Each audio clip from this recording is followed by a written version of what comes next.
வானத்திலிருந்து பொழிவது மழையல்ல, நம் முன்னோர்களின் இரத்தத்தின் ஈரம்.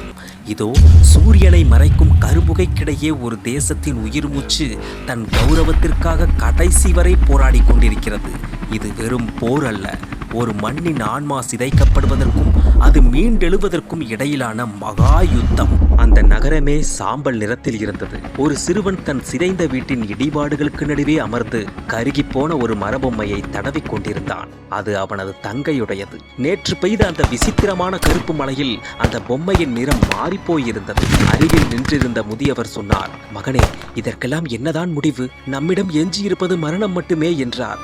அந்த சிறுவன் நிமிர்ந்து பார்த்தான். அவனது கண்களில் கண்ணீர் இல்லை, ஒரு தீர்க்கமான உறுதி இருந்தது. தாத்தா, அவர்கள் நம் வீட்டையும் நம் உறவுகளையும் அழித்து விடலாம், ஆனால் இந்த பூமிக்கு அடியில் இருக்கும் நம் செல்வத்தை அவர்கள் திருட நாம் ஒருபோதும் அனுமதிக்க முடியாது. நாம் இன்று குனிந்தால் வரும் தலைமுறை நிமிர்ந்து நடக்க ஒரு துண்டு நிலம் கூட மிஞ்சாது. இது நம் பிழைப்பிற்கான போர் அல்ல, நம் இருப்பிற்கான போர். ஆயிரக்கணக்கான உயிர்கள் காற்றில் கரைந்து போனாலும் அந்த சாம்பல் மேட்டின் மீது நின்றபடி அவன் சொன்னான், நாங்கள் போரை நேசிக்கவில்லை, ஆனால் எங்கள் அடிமைத்தனத்தின் மீது எழுதப்படும் எந்த ஒரு அமைதியையும் நாங்கள் ஒருபோதும் ஏற்க மாட்டோம். அந்த சிறுவனின் மடியில் கிடந்த பொம்மை ஒரு தேசத்தின் மௌனமான அழுகையாக அங்கேயே உறைந்து கிடந்தது.